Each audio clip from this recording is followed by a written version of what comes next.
Unit 1, Management Philosophy and Approaches. In this lecture video, I'm going to explain you about three topics. First one is management principles. Second is management process or functions. Third is management typology or types of management. In today's volatile economies, every organization needs strong managers to lead its people towards achieving the business objectives. A manager's primary challenge is to solve problems relatively and plan effectively.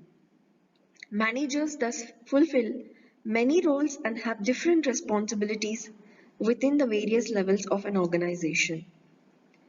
Management began to materialize as a practice during the Industrial Revolution as large corporations began to emerge in the late 19th century and developed and expanded into the early 20th century. Management is regarded as the most important of all human activities. It may be called the practice of consciously and continually shaping organizations. What is management? It is a universal phenomenon. Every individual or entity requires setting objectives, making plans, handling people, coordinating and controlling activities, achieving goals and evaluating performance directed towards organizational goals. These activities relate to the utilization of variables or resources from the environment, that is human, monetary, physical and informational. Human resources refer to managerial talent, labor. Monetary resources are monetary investment the organization uses to finance its current and long-term operations. Physical resources are raw materials, physical and production facilities and equipment, and information resources like data and other kinds of information. Management is essentially the bringing together these resources within an organization towards reaching objectives of an organization.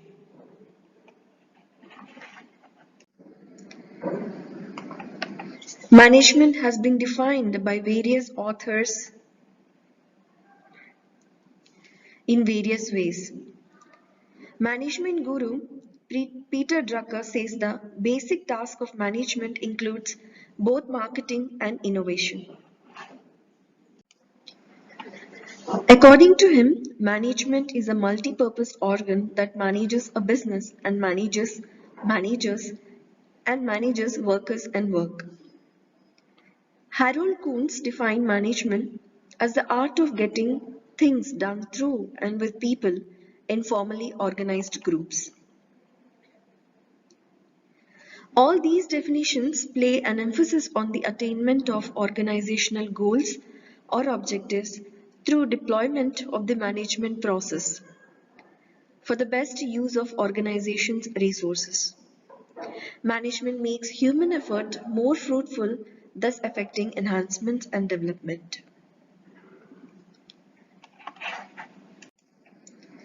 The principles of management are the means by which a manager actually manages, that is, get things done through others, either individually, in groups, or in organizations.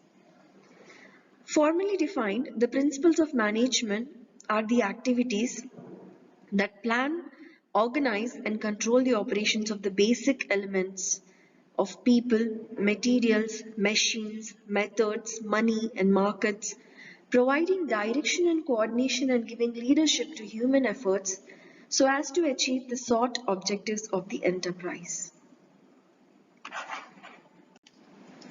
14 management principles by Henry Fayol are universally accepted guidelines for managers to do their job according to their responsibility. Henry Fayol, a French industrialist, is known recognized as the father of modern management. In the year 1916, Fayol wrote a book entitled Industrial and General Administration.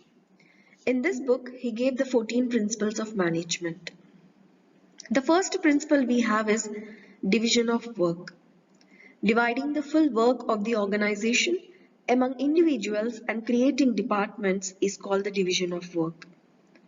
Division of work leads to specialization, and specialization helps to increase efficiency, and efficiency which results in improvements in the productivity and profitability of the organization. Second principle is balancing authority and responsibility. Authority must be equal to responsibility. According to Henry Fayol, there should be a balance between authority, that is power, and responsibility, that is duties. The right to give orders should not be considered without a reference to responsibility. If the authority is more than responsibility, then chances are that a manager may misuse it. If responsibility is more than authority, then he may feel frustrated. Third principle is discipline. Outward mark of respect in accordance with formal or informal agreements between a firm and its employee is a discipline. Discipline means respect for the rules and regulations of the organization. Discipline may be self-discipline or it may be enforced discipline. No slacking or bending of rules not allowed in any organization. The works must respect the rules that run the organization. To establish discipline, good supervision and impartial judgment are needed. Fourth principle we have is unity of command. According to this principle, a subordinate employee must have and receive orders from only one superior, boss or manager. To put it another way, a subordinate must report to only one supervisor or superior. It helps in preventing dual subordination. This decreases the possibilities of dual subordination, which creates a problem, is a function of managers. Fifth principle we have is unity of direction. One head and one plan for a group of activities with the same objective. All activities which have the same objective must be directed by one manager and he must use one plan, and this is called as unity of direction. For example, all marketing activities such as advertising, sales promotion, pricing policy, etc. must be directed by only one manager. He must use only one plan for all the marketing activities. Unity of direction means activities aimed at the same objective should be organized so that there are one plan and one person in charge. Sixth principle we have is subordination of individual interest to the general interest. The interest of one individual or one group should not prevail over the general good. The individual interest should be given less importance while the general interest should be given the most importance. If not, the organization will collapse. The interest of the organizational goal should not be sabotaged by the interest of an individual or on the group. Seventh principle is remuneration. Remuneration is the price for services received. Pay should be fair to both the employee and the firm. If an organization wants efficient employees and best performance, then it should have a good remuneration policy. The policy should give maximum satisfaction to both employers and employees. It should include both financial and non-financial incentives. Compensation should be based on a systematic attempt to reward good performance. Eighth principle we have is centralization. It is always present to a greater or lesser extent, depend on the size of the company and the quality of its managers. In centralization, The authority is concentrated only in a few hands. However, in decentralization, the authority is distributed to all the levels of management. No organization can be completely centralized or decentralized. If there is complete centralization, then the subordinates will have no authority to carry out their responsibility. Similarly, if there is complete decentralization, then the superior will have no authority to control the organization. Therefore, there should be a balance between centralization and decentralization. The degree to which centralization or decentralization should be adopted depends on the specific organization, but managers should retain final responsibility but should give subordinates enough authority to do the task successfully. Ninth principle we have is scalar chain.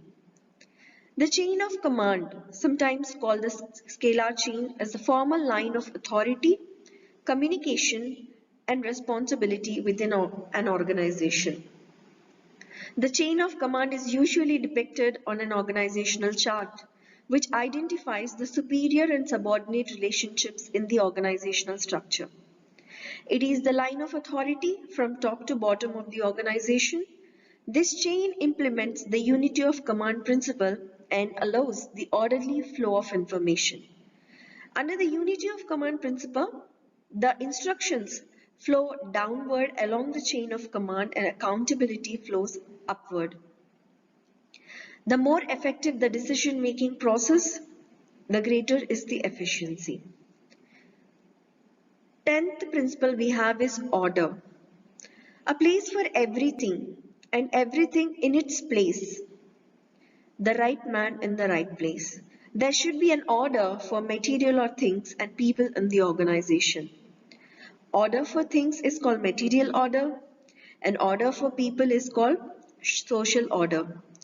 Material order refers to a place for everything and everything in its place. Social order refers to the selection of the right man in the right place. There must be an orderly placement of the resources such as men and women, money, materials, etc. Human and material resources must be in the right place at the right time. Misplacement will lead to misuse and disorder. 11th principle we have is equity. While dealing with the employees, a manager should use kindliness and justice towards employees equally. Equity is a combination of kindness and justice.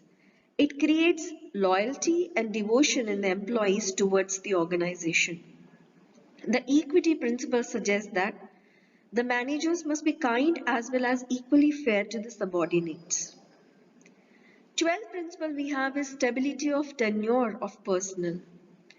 Although it could take a lot of time, employees need to be given fair enough time to settle in their jobs. An employee needs time to learn his job and to become efficient. The employees should have job security because instability leads to inefficiency. Successful firms usually had a stable group of employees. 13th principle we have is initiative. Without limits of authority and discipline, all levels of staff should be encouraged to show initiative. Management should encourage initiative. That is, they should encourage the employees to make their own plans and to execute these plans. This is because an initiative gives a satisfaction to the employees and brings success to the organization. It allows the subordinates to think out a plan and do what it takes to make it happen. 14th principle, which is the last principle given by Henry Fayol in the management, is esprit de corps, means team spirit. Management should create unity, cooperation and team spirit among an employees. They should avoid dividing and rule policy, harmony, cohesion among personnel. It's a great source of strength in the organization and it is a quality in every successful business. These principles are guidelines for every management function.